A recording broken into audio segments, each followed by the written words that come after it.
رمضان رمضان رمضان رمضان رمضان مرحبا رمضان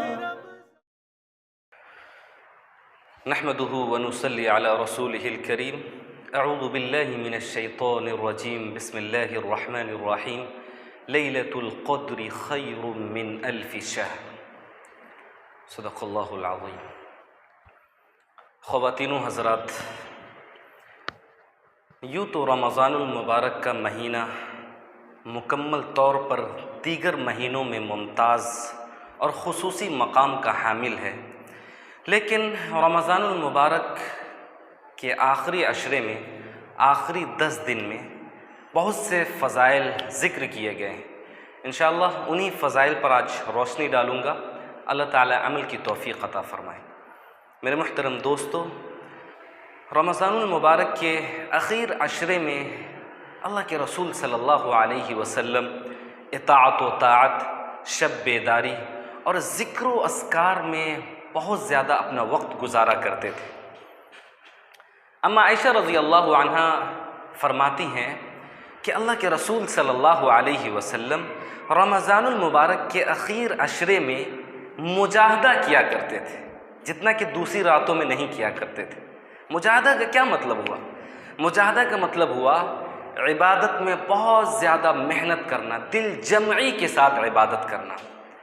اما عائشہ رضی اللہ عنہا ایک اور جگہ فرماتی ہیں کہ اللہ کے رسول صلی اللہ علیہ وسلم رمضان المبارک کے اخیر عشرے میں اپنی کمر کس لیا کرتے تھے، مطلب اپنے آپ کو پوری طرح تیار کر لیا کرتے تھے عبادت کے لیے، اور راتوں کو جاگا کرتے تھے، اور صرف یہی نہیں بلکہ گھر والوں کو بھی جگایا کرتے تھے اور فرماتے تھے کہ تم بھی میرے ساتھ عبادت کرو۔ رمضان المبارک کا آخری عشرہ بہت زیادہ عبادت کرنے والا عشرہ ہے۔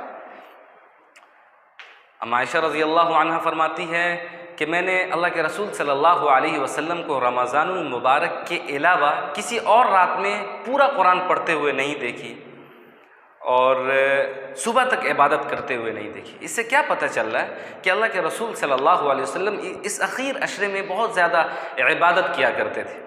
اس اخیر عشرے میں ہمیں 2 طرح کی عبادت کرنی ہے خوب محنت سے۔ سب سے پہلی عبادت شب قدر میں عبادت کرنی ہے، اور دوسری عبادت اعتکاف کرنا ہے۔ شب قدر کسے کہتے ہیں؟ شب قدر میں اللہ کے جو فرشتے ہیں وہ زمین پر تشریف لاتے ہیں احکام خداوندی کو نافذ کرنے کے لیے۔ اللہ تعالیٰ فرشتوں کو کاموں پر لگاتے ہیں، خدمات پر معمور کرتے ہیں، اسی لیے اس رات کو شب قدر کہا جاتا ہے۔ اور دوسری وجہ یہ بھی بیان کی جاتی ہے کہ اس رات کو شب قدر اس لیے کہا جاتا ہے کہ اس رات میں بندوں کے جو اعمال ہیں وہ مقبول ہوا کرتے ہیں اللہ کے نزدیک، لہٰذا اس اعمال کی قدر کی جاتی ہے۔ جو کوئی بندہ بھی اس رات میں عبادت کرے اللہ کے نزدیک وہ عبادت قبول ہوتی ہے۔ حضرت ابو ہریرہ رضی اللہ عنہ بیان فرماتے ہیں کہ اللہ کے رسول صلی اللہ علیہ وسلم نے ارشاد فرمایا کہ اس رات میں جو کوئی شخص ایمان کے ساتھ اور اخلاص کے ساتھ شب بیداری کرتا ہے، عبادت کرتا ہے، اللہ تعالیٰ اس کے پچھلے تمام صغیرہ گناہ کو معاف کر دیتے۔ اللہ اکبر۔ ایک اور جگہ حضرت انس رضی اللہ عنہ بیان فرماتے ہیں کہ اللہ کے رسول صلی اللہ علیہ وسلم فرماتے تھے جب رمضان شروع ہوتا تھا، فرماتے تھے کہ یہ جو رمضان ہے بہت مبارک مہینہ ہے، اس مہینے میں ایک ایسی رات ہے جو 1000 مہینوں سے بہتر ہے، لہٰذا جو شخص اس رات سے محروم ہو گیا گویا کہ اس مبارک رات کی نیکی سے محروم ہو گیا، اس مبارک رات کی عبادت سے محروم ہو گیا۔ لہٰذا ہمیں اور آپ کو چاہیے کہ اس رات میں خوب عبادت کریں۔ حضرت عائشہ صدیقہ رضی اللہ عنہا فرماتی ہیں کہ میں نے رسول اللہ صلی اللہ علیہ وسلم سے کہا کہ اللہ کے رسول صلی اللہ علیہ وسلم اگر مجھے پتہ چل جائے، مجھے معلوم ہو جائے کہ شب قدر کون سی رات ہے تو کیا اس میں مجھے کون سی دعا پڑھنی چاہیے؟ دعا مجھے سکھائیے۔ تو اللہ کے رسول صلی اللہ علیہ وسلم ایک دعا سکھاتے ہیں، بہت چھوٹی سی دعا ہے، ہمیں اور آپ کو یاد ہونی چاہیے۔ وہ یہ اللہم انک عفو تحب العفو فاعف عنی، اللہم انک عفو کریم، اس کا مطلب یہ ہوا کہ یا اللہ آپ معاف کرنے والے ہیں، کرم کرنے والے ہیں، تحب العفو اور معاف کرنے کو پسند کرتے ہیں، فاعف عنا یا کریم، لہٰذا ہمیں معاف فرمائیے، ہماری مغفرت فرمائیے۔ یہ چھوٹی سی دعا تمام لوگوں کو یاد ہونی چاہیے، اللہم انک عفو تحب العفو فاعف عنی۔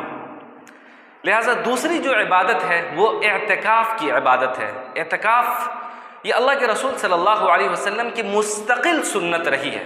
اللہ کے رسول صلی اللہ علیہ وسلم مدینہ تشریف لانے کے بعد اعتکاف ہمیشہ فرمایا کرتے تھے۔ صرف ایک رمضان المبارک میں اعتکاف نہ کر سکے کسی جنگ کی وجہ سے، لیکن اگلے رمضان المبارک میں اللہ کے رسول صلی اللہ علیہ وسلم نے 20 دن کا اعتکاف فرمایا۔ اعتکاف کے بارے میں اللہ کے رسول صلی اللہ علیہ وسلم فرماتے ہیں کہ تم اعتکاف کیا کرو، اگر تمہیں شب قدر کو تلاشنا ہے، تو تم رمضان المبارک کے اخیر عشرے میں عبادت کیا کرو، اور اعتکاف یہ رمضان المبارک کے اخیر عشرے میں کیا جاتا ہے۔ لہٰذا ہمیں اور آپ کو چاہیے کہ اس اخیر عشرے کی خوب عزت کریں، اس اخیر عشرے میں خوب اللہ کی عبادت کریں، خوب نوافل پڑھیں، خوب ذکر و اذکار کریں۔ اللہ تعالیٰ کہنے سننے سے زیادہ عمل کی توفیق عطا فرمائے۔ وآخر دعوانا ان الحمد للہ رب العالمین۔